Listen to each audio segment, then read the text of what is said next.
मैं Rohit Vashishtha Vikramshila IAS coaching institute 14 बीघा ऋषिकेश का छात्र आपके सम्मुख कुछ महत्वपूर्ण तथ्य, कुछ महत्वपूर्ण प्रश्न एवं कुछ महत्वपूर्ण विषय जो कि पर्यावरण एवं कंप्यूटर से संबंधित हैं रखना चाहता हूं। सर्वप्रथम कुछ प्रश्न जैसे कि सबसे बड़ा पतंगा या फिर सबसे बड़ा इंसेक्ट कौन सा है? इसका उत्तर है हरक्यूलियस। इसके पंख बेहद ही बड़े होते हैं, इसीलिए इसको हम बड़ा पतंगा कहते हैं। और सबसे तेज तैराक जो कि अंटार्कटिका में पाया जाता है वो कौन सा पक्षी है? उत्तर है पेंगुइन। नेक्स्ट क्वेश्चन है कि विलुप्त पक्षी डोडो का निवास स्थान कहाँ था? विलुप्त पक्षी डोडो का निवास स्थान मॉरिशस, जो कि अफ्रीका के पास में एक आइलैंड है, वहां मॉरिशस में था। नेक्स्ट क्वेश्चन है कि सबसे बड़ी उम्र किस पक्षी की होती है? तो उत्तर है गिद्ध। गिद्ध की सबसे बड़ी उम्र होती है। नेक्स्ट क्वेश्चन है गिद्धों की संख्या में हाल ही में बेहद ही ह्रास हुआ है। इसका कारण है डिक्लोफेनिक सोडियम। नेक्स्ट क्वेश्चन है डिक्लोफेनिक सोडियम गिद्धों में किस प्रकार से पहुंच रहा है? इसका उत्तर है पशुओं को जो हम दर्द निवारक गोलियां या फिर दर्द निवारक रसायन देते हैं उसकी वजह से गिद्ध में डिक्लोफेनिक पाया जा रहा है और उसकी वजह से उनकी संख्या में ह्रास हो रहा है। नेक्स्ट क्वेश्चन है कि ब्लू बुक जिसमें कि जो जीव हैं और जो पादप हैं जो कि संकटग्रस्त होने वाले हैं या फिर संकट प्राय हैं, उनकी सूची है, वह किसके द्वारा जनरेट किया जाता है, किसके द्वारा जारी की जाती है? उत्तर है UN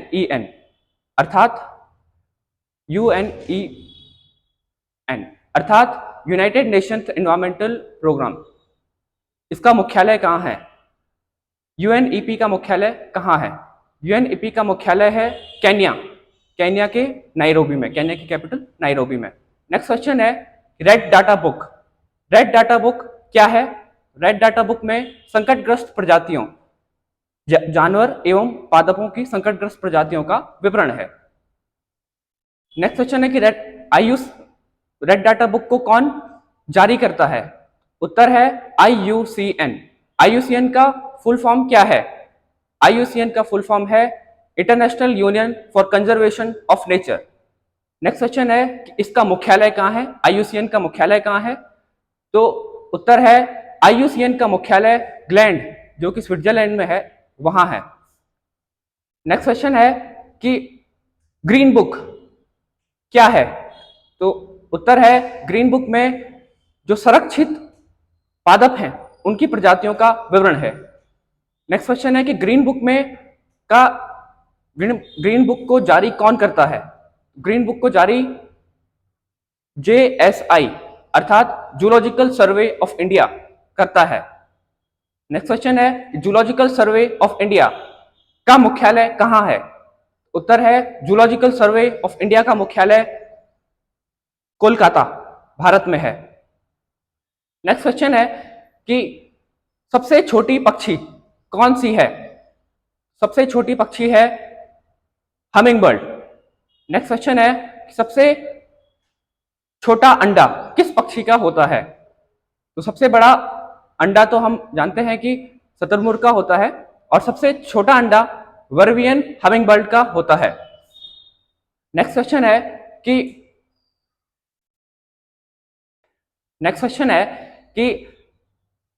चमगादड़, क्या चमगादड़ एक पक्षी है? तो उत्तर है चमगादड़ पक्षी वर्ग में नहीं आता है, पक्षी वर्ग या फिर एव्स में नहीं आता है। नेक्स्ट क्वेश्चन है कि जो चमगादड़ है वो पक्षी वर्ग में नहीं आता है तो कौन से वर्ग में आता है? उत्तर है कि वह स्तनधारी या फिर मैमेलिया वर्ग में आता है। नेक्स्ट क्वेश्चन होगा कि ये मैमेलिया वर्ग में क्यों आता है और एव्स वर्ग में क्यों नहीं आता है? उत्तर होगा कि क्योंकि यह अपने बच्चों को दुग्धपान स्तन द्वारा कराती है, इसीलिए यह स्तनधारी वर्ग में या फिर मैमेलिया वर्ग में आता है। नेक्स्ट क्वेश्चन, यदि हम मछलियों की ओर बढ़े तो सी लेमन किसे कहा जाता है? उत्तर होगा कि डोरिस को सी लेमन कहा जाता है।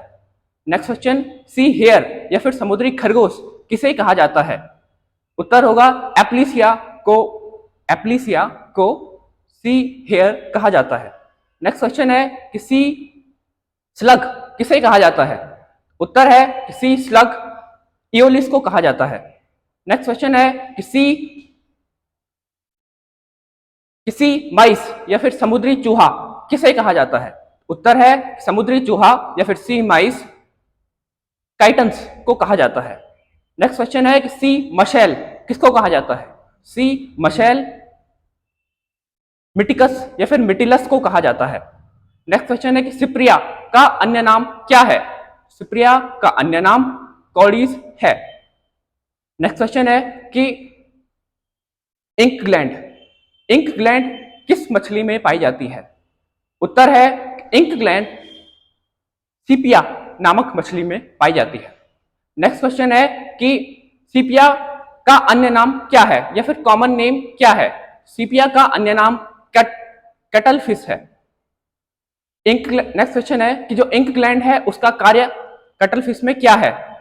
तो इंक ग्लैंड का कार्य कटल फिश में उसको संरक्षण देना या फिर उसके प्रोटेक्टिव सिस्टम की तरह कार्य करता है। नेक्स्ट क्वेश्चन है कि सी स्नेक किसे कहा जाता है? सी स्नेक हाइड्रोफिश को कहा जाता है। नेक्स्ट क्वेश्चन है कि संसार का सबसे जहरीला सांप कौन सा है? संसार का सबसे जहरीला सांप हाइड्रोफिश को कहा जाता है। नेक्स्ट क्वेश्चन है कि इंडियन पियर ऑयस्टर या फिर भारतीय मोती सुक्ति किसे कहा जाता है? उत्तर है भारतीय मोती सुक्ति पिंक टाडा को कहा जाता है। नेक्स्ट क्वेश्चन है कि अगर हम पादपों की ओर बढ़े तो नेक्स्ट क्वेश्चन है कि सबसे बड़ी पत्ती किस पादप की होती है? उत्तर है विक्टोरिया रेजिया नामक पादप की सबसे बड़ी पत्ती होती है। नेक्स्ट क्वेश्चन है कि कांग्रेस ग्रास किसे कहा जाता है? उत्तर है कांग्रेस ग्रास पार्थिनियम हिस्टेरोफोरस को कहा जाता है। नेक्स्ट क्वेश्चन है कि इंडियन पाइप प्लांट किसे कहा जाता है? उत्तर है इंडियन पाइप प्लांट आर्सीथोबियम को कहा जाता है। नेक्स्ट क्वेश्चन है कि मोनोट्रापा किसे कहा जाता है? तो मोनोट्रापा आर्सीथोबियम को ही कहा जाता है। नेक्स्ट क्वेश्चन है कि सबसे छोटा परजीवी कौन है? उत्तर है इंडियन पाइप प्लांट या फिर आर्सीथोबियम ही सबसे छोटा परजीवी है। नेक्स्ट क्वेश्चन है कि पूर्ण मृतोपजीवी या फिर टोटल सैप्रोफाइट किसे कहा जाता है? उत्तर है आर्सीथोबियम को ही पूर्ण मृतोपजीवी कहा जाता है। अब यदि हम पुस्तकों की ओर बढ़े तो टुमारोज बायोडाइवर्सिटी नामक पुस्तक किसकी है? टुमारोज बायोडाइवर्सिटी नामक पुस्तक श्रीमती वंदना शिवा की है। नेक्स्ट क्वेश्चन है कि गांधी ऑफ ग्रेन किसे कहा जाता है? तो गांधी ऑफ ग्रेन वंदना शिवाजी को ही कहा जाता है, जो कि नवधन्या बीज आंदोलन 1982 की प्रवर्तक या फिर प्रणेता भी रह चुकी है, जो कि उत्तराखंड में हुआ था। नेक्स्ट क्वेश्चन है कि फॉनल डाइवर्सिटी इन इंडिया नामक पुस्तक किस लेखक की है? उत्तर है फॉनल डाइवर्सिटी ऑफ इंडिया नामक पुस्तक के लेखक जे.आर.बी. अल्फ्रेड हैं। फोना क्या होता है और फ्लोरा क्या होता है? तो फोना एनिमल होता है और फ्लोरा प्लांट स्पीसीज को कहते हैं। प्लांट स्पीसीज फ्लोरा होती है और एनिमल स्पीसीज फोना होती है। नेक्स्ट क्वेश्चन है कि द सी अराउंड अस नामक पुस्तक किस लेखक की है? तो द सी अराउंड अस नामक पुस्तक रिचेल कार्सन की है। नेक्स्ट क्वेश्चन है कि साइलेंट स्प्रिंग जो कि 1962 में बेहद ही प्रचलित हुई थी, उसके लेखक कौन है? साइलेंट स्प्रिंग नामक पुस्तक के लेखक हैं रिचेल कार्सन, जो कि द सी अराउंड अस नामक पुस्तक के लेखक भी हैं। नेक्स्ट क्वेश्चन है कि ग्रीन डेवलपमेंट नामक पुस्तक के लेखक कौन है? तो ग्रीन डेवलपमेंट नामक पुस्तक के लेखक हैं WM एडमेस। नेक्स्ट क्वेश्चन है कि फ्लाइट बिहेवियर नामक पुस्तक के लेखक कौन है? फ्लाइट बिहेवियर नामक पुस्तक के लेखक हैं बारबरा किंग्सलोवर। नेक्स्ट क्वेश्चन है कि स्मॉल वंडर नामक पुस्तक के लेखक कौन है? उत्तर है स्मॉल वंडर नामक पुस्तक के लेखक हैं बारबरा किंग्सलोवर। नेक्स्ट क्वेश्चन है कि how to give up plastic नामक पुस्तक के लेखक कौन है? उत्तर है कि how to give up plastic नामक पुस्तक के लेखक हैं विल मैक्यूलम। नेक्स्ट, अगर हम आंदोलनों पे बढ़े जो कि महत्वपूर्ण आंदोलन रहे हैं, तो चिपको आंदोलन जिसकी शुरुआत उत्तराखंड से ही हुई थी, यह कब का है? तो यह 1973 का है। इसके प्रवर्तक या फिर इसके प्रणेता या फिर नेतृत्वकर्ता कौन थे? तो इसके नेतृत्वकर्ता श्रीमती गौरा देवी जी, श्री चंडी प्रसाद भट्ट जी, श्री सुंदरलाल बहुगुणा जी इसके प्रणेता या फिर नेतृत्वकर्ता रहे। इसका उद्देश्य क्या था? तो इसका उद्देश्य अंधाधुंध हो रही वनों की कटाई पर लगाम लगाना इसका उद्देश्य था, जो कि उत्तराखंड के हिमालयी क्षेत्र के वनों में हो रही अंधाधुंध वनों की कटाई में लगाम लगाना था। नेक्स्ट आंदोलन जो कि इसी से प्रेरित था, एपिको आंदोलन, जिसकी शुरुआत दक्षिण भारत में कर्नाटक में हुई थी। एक युवक मंडली द्वारा एपिको आंदोलन की शुरुआत की गई जो कि चिपको आंदोलन से प्रेरित था। तो एपिको आंदोलन की शुरुआत कब हुई? तो 1983 में एपिको आंदोलन की शुरुआत हुई। कहां से हुई? तो कर्नाटक से हुई। किसने किया? तो एक युवक मंडली ने इसकी शुरुआत की। इसको आगे जाकर सुंदरलाल बहुगुणा जी ने प्रोत्साहन दिया। नेक्स्ट आंदोलन है नवधन्या आंदोलन, जिसके बारे में थोड़ी देर पहले मैंने चर्चा की। तो नवधन्या बीज बचाओ आंदोलन, यह कहां हुआ था? तो ये उत्तराखंड की दून वैली में हुआ था। कब का है? तो 1982 का है। इसके नेतृत्वकर्ता कौन थी? इसकी नेतृत्वकर्ता श्रीमती वंदना शिवाजी थी, जिन्हें गांधी ऑफ ग्रेन भी कहा जाता है। इसका उद्देश्य क्या था? इसका उद्देश्य था कि जो नवधन्या बीज धारक हैं और जैविक खेती के प्रवर्तक हैं, उनका संजाल था, और यह 16 राज्यों तक विस्तृत था। यह जैविक खेती एवं जैव विविधता की दृष्टि से जैव विविधता का प्रवर्तक माना गया। नेक्स्ट जो इंपॉर्टेंट आंदोलन है वो है नर्मदा बचाओ आंदोलन। यह कब का है? तो नर्मदा बचाओ आंदोलन 1985 का है। इसके प्रवर्तक या फिर नेतृत्वकर्ता कौन थे? इसके नेतृत्वकर्ता थे मेधा पाटकर एवं बाबा आमटे, समर्थक अरुंधति रॉय एवं आनंद पटवर्धन। इसका उद्देश्य क्या था? इसका उद्देश्य यह था कि इस आंदोलन ने बड़े बांधों का हो रहा निर्माण और उसके विकास की रणनीतियों पर प्रश्न चिन्ह लगाया एवं उनका विरोध किया। इस आंदोलन ने सरदार सरोवर बांध जो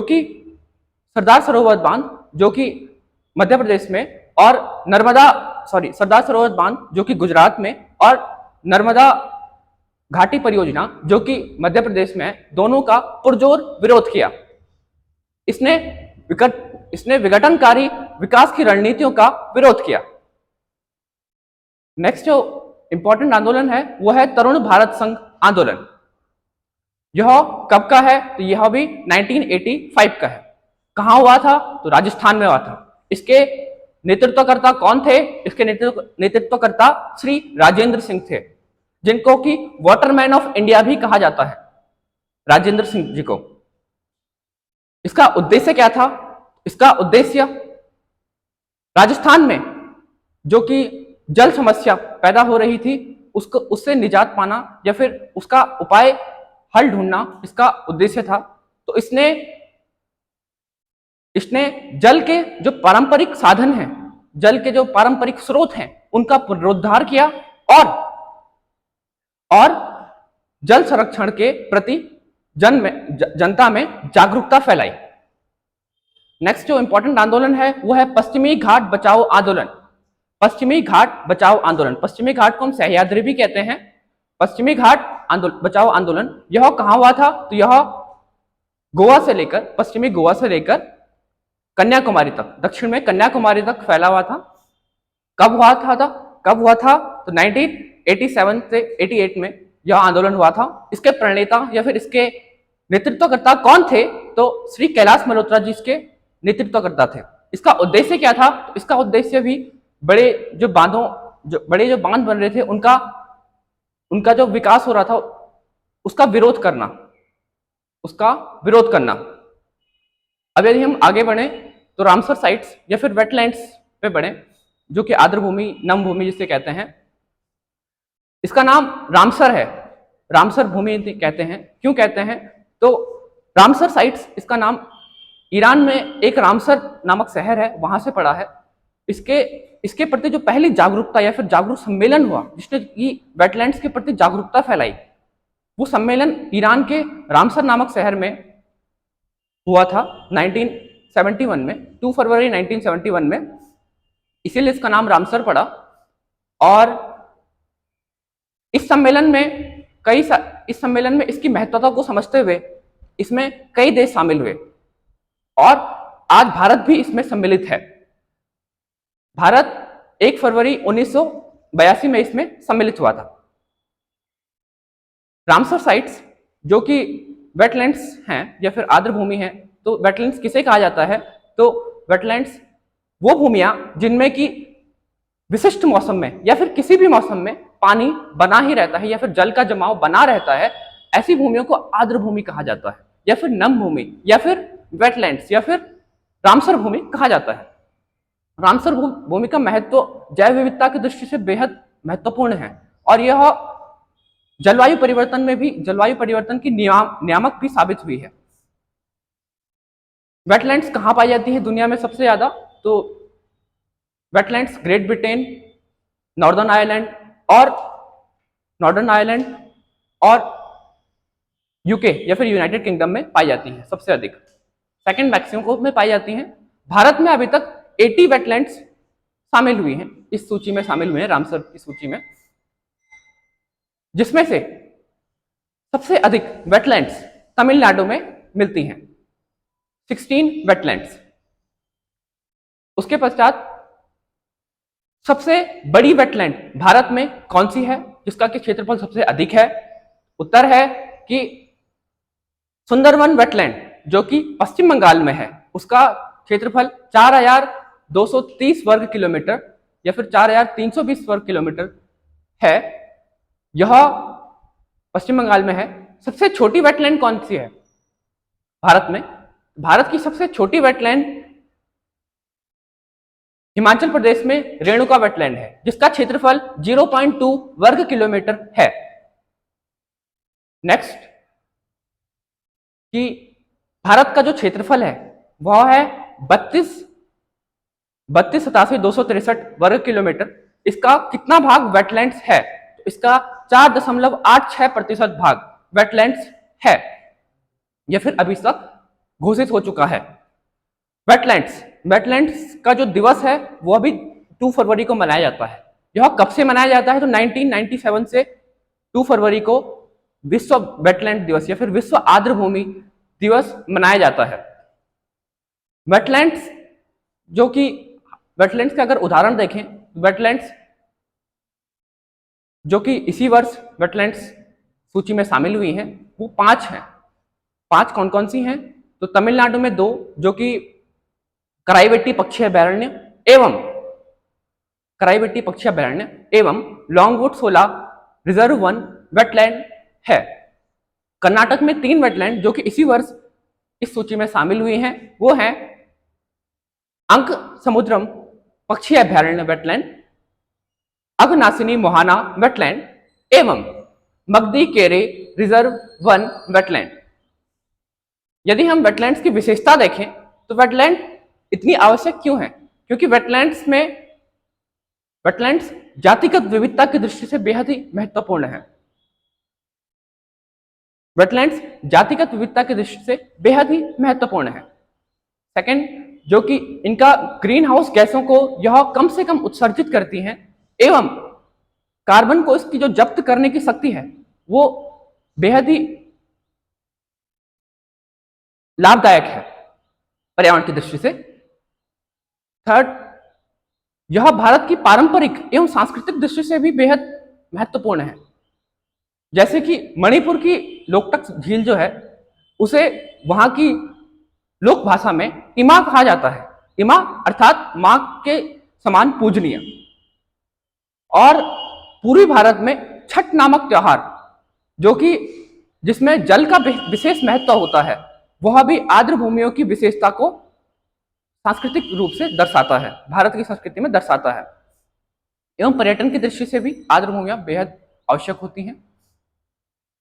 अब यदि हम सम्मेलनों पे आए जो कि जलवायु परिवर्तन के सम्मेलन है, जलवायु परिवर्तन को देखते हुए उस पर विचार किया गया, उस पर आए तो पहला जो इंपॉर्टेंट सम्मेलन है वो है वियना सम्मेलन।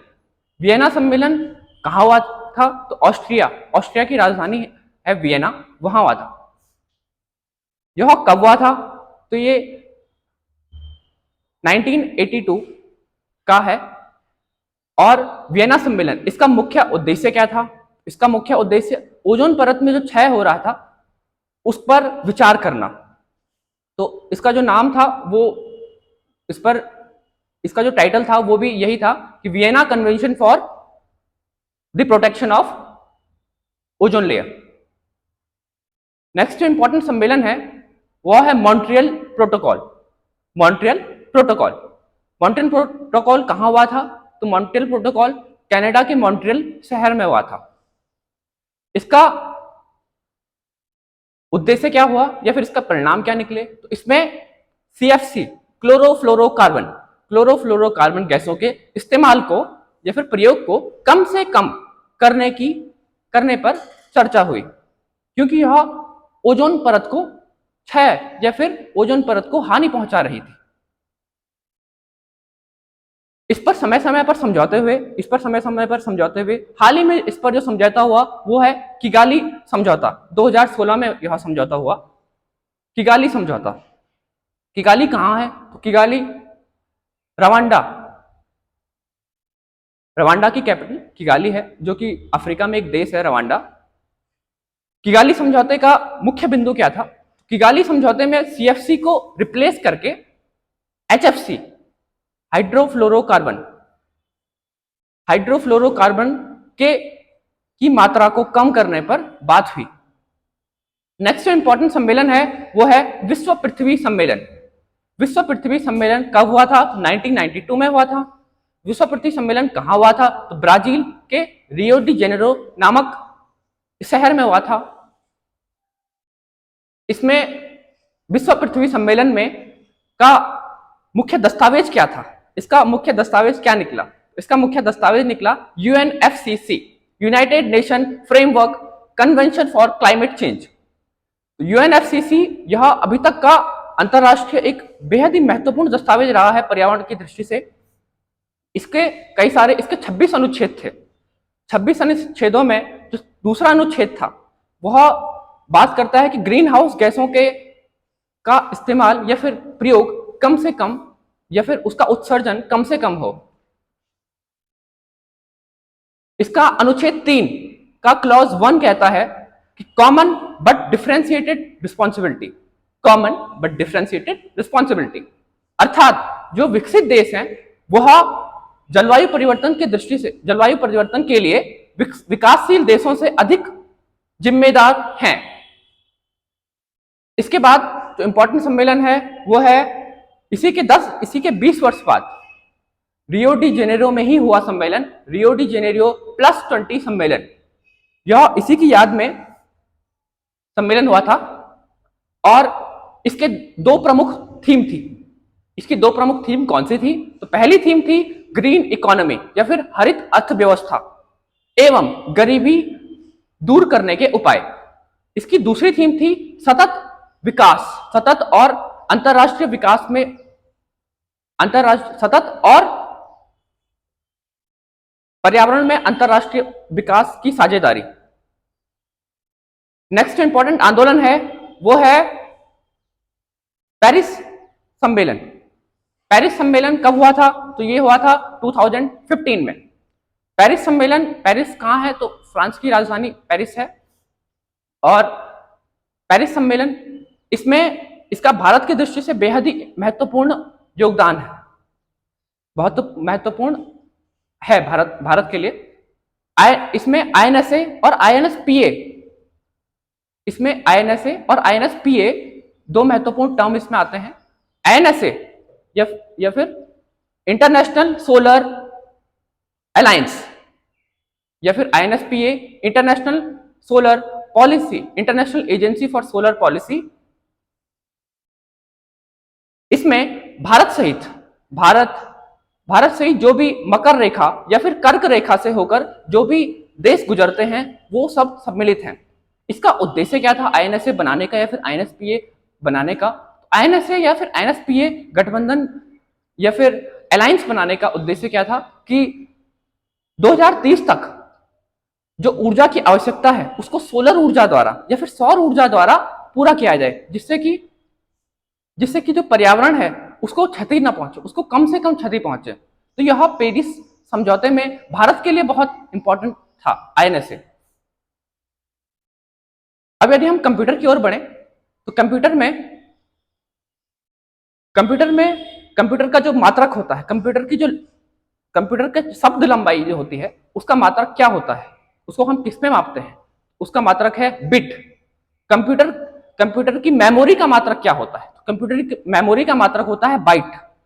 एक बाइट में कितने बिट होते हैं? तो एक बाइट में 8 बिट होते हैं। इसके बीच में एक निबल आता है। एक निबल में कितने बिट होते हैं? एक निबल में 4 बिट होते हैं। और एक बाइट में कितने बिट होंगे? फिर एक बाइट में 2 निबल होंगे। एक बाइट में 2 निबल होंगे और 8 बिट होंगे। यस। नेक्स्ट, बाइट के बाद किलोबाइट आता है। 1 kilobyte equals to 1000 byte. 1024 byte. Okay. Kilobyte के बाद मेगाबाइट के बाद गीगाबाइट के बाद टेराबाइट के बाद पेटाबाइट, फिर exabyte, zettabyte and yottabyte. 1 yottabyte में 10 टू द पावर 24 बाइट होते हैं और 2 टू द पावर 80 बाइट होते हैं और 1024 जेटाबाइट होते हैं।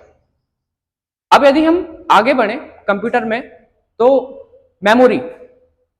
मेमोरी कितने प्रकार की होती है? मेमोरी 2 प्रकार की होती है, प्राइमरी मेमोरी और सेकेंडरी मेमोरी। प्राइमरी मेमोरी या फिर मेन मेमोरी जिसको कहते हैं, और सेकेंडरी मेमोरी या फिर जिसको ऑक्सिलरी मेमोरी या फिर सहायक मेमोरी कहा जाता है। तो प्राइमरी मेमोरी के भी यदि हम प्रकार पढ़ें तो प्राइमरी मेमोरी 3 प्रकार की होती है, या फिर मेन मेमोरी जो है वो 3 प्रकार की होती है। Volatile memory, non volatile memory और कैच या फिर कैश भी कहते हैं इसको, या फिर नॉर्मल भाषा में चैचे मेमोरी भी कहते हैं। और वोलाटाइल मेमोरी जो कि परमानेंट मेमोरी होती है, और नॉन वोलाटाइल मेमोरी जो कि इम्परमानेंट या फिर टेम्पररी मेमोरी होती है। वोलाटाइल मेमोरी जो कि परमानेंट होती है वो होती है रॉम, रीड ओनली मेमोरी, या फिर और एग्जांपल है इसके वोलाटाइल मेमोरी जो कि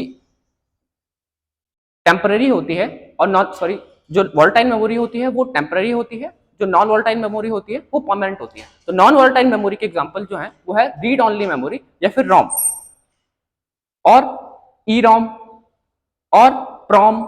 ई रॉम अर्थात erasable read only memory, PROM अर्थात programmable read only memory, E ROM अर्थात electronically erasable read only memory. फिर है वोलाटाइल मेमोरी जो कि टेम्पररी मेमोरी होती है। वोलाटाइल मेमोरी जो कि टेम्पररी मेमोरी होती है उसके एग्जांपल है रैम, रैंडम एक्सेस मेमोरी। तो रैंडम एक्सेस मेमोरी भी 2 टाइप की हो सकती है, डायनामिक रैंडम एक्सेस मेमोरी और systemic write random access memory. Next यदि हम बढ़े तो सेकेंडरी मेमोरी या फिर जो ऑक्सिलरी मेमोरी जिसको हम कह रहे थे, या फिर सहायक मेमोरी जिसको कह रहे थे, तो secondary memory secondary memory secondary memory में डायरेक्ट एक्सेस की यदि हम बात करें तो डायरेक्ट एक्सेस में फ्लॉपी डिस्क हार्ड डिस्क और सीडी, कॉम्पैक्ट डिस्क और DVD, display, digital video disc या डिजिटल वर्सटाइल डिस्क और डीवीडी, सीडी और फ्लैश मेमोरी या फिर जिसको हम पेन ड्राइव भी कहते हैं, मेमोरी कार्ड या फिर जिसको हम चिप भी कहते हैं, ये सब सेकेंडरी या फिर ऑक्सिलरी मेमोरी के उदाहरण हैं। अब यदि हम आगे बढ़े तो कंप्यूटर में हम विभिन्न प्रकार के उपकरणों का इस्तेमाल करते हैं, जैसे कि मॉनिटर, माउस, कीबोर्ड। तो इनमें आउटपुट कौन से डिवाइसेस होती हैं और इनपुट कौन से डिवाइसेस होती हैं?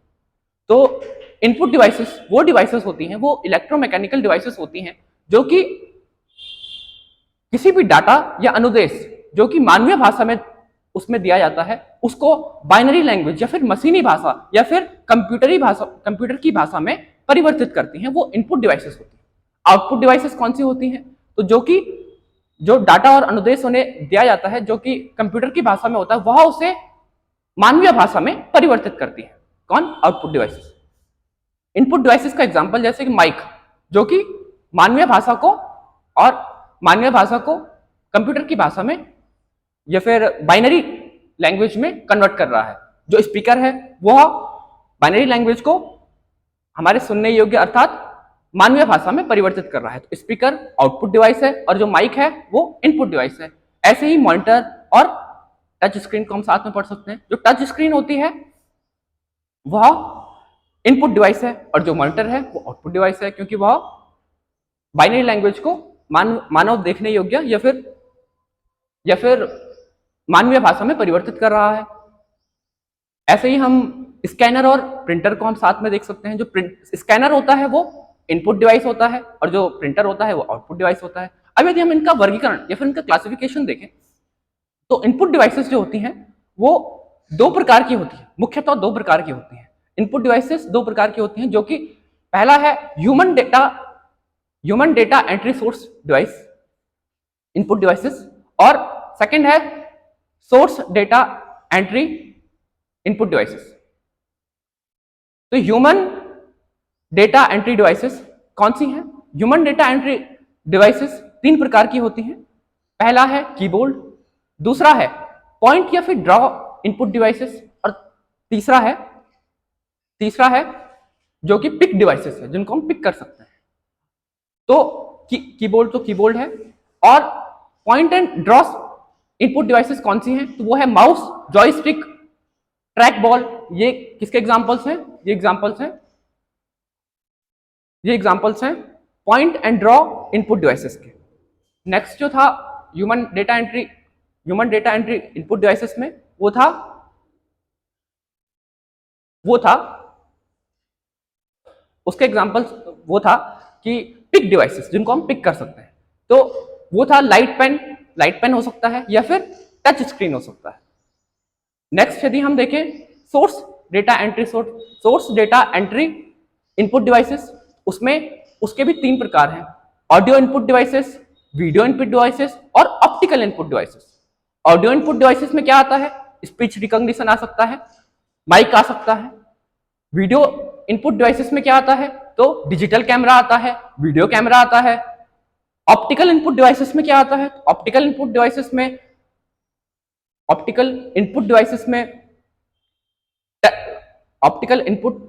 में OMR आ सकता है, optical mark reader, OCR, optical character reader आता है और स्कैनर आता है। ऑप्टिकल यूज होता है तो स्कैनर आता है और भी अन्य एक्सेट्रा। अब यदि हम आउटपुट डिवाइसेस की ओर बढ़े, आउटपुट डिवाइसेस के वर्गीकरण की ओर बढ़े या क्लासिफिकेशन की ओर बढ़े, आउटपुट डिवाइसेस भी 2 प्रकार की होती हैं, हार्ड कॉपी आउटपुट डिवाइसेस और soft copy output devices. Hard copy output devices कौन सी होती हैं? तो प्रिंटर, प्लॉटर, ये हार्ड कॉपी आउटपुट डिवाइसेस है। सॉफ्ट कॉपी आउटपुट डिवाइसेस कौन सी हैं? सॉफ्ट कॉपी आउटपुट डिवाइसेस कौन से हैं? तो वो उसके दो प्रकार हैं, ऑडियो आउटपुट डिवाइसेस और video output devices. Video output devices, audio output devices कौन से हो सकते हैं? तो जिनसे केवल ऑडियो आती है। तो माइक सामने ऑडियो, माइक इनपुट डिवाइस था, तो जो स्पीकर है वो ऑडियो आउटपुट डिवाइस है। स्पीकर, हेडफोन यूज करते हैं तो हेडफोन आउटपुट डिवाइस है, हेडफोन ऑडियो आउटपुट डिवाइस है। अब यदि हम वीडियो आउटपुट डिवाइस की बात करें तो स्क्रीन टेक्स्ट प्रोजेक्टर, जो स्क्रीन टेक्स्ट प्रोजेक्टर है वो वीडियो आउटपुट डिवाइस है, और जो मॉनिटर है वो वीडियो आउटपुट डिवाइस है। इस प्रकार से हम इनपुट आउटपुट डिवाइसेस को पढ़ सकते हैं, और यहीं पर मैं अपनी वाणी को विराम देता हूं। धन्यवाद।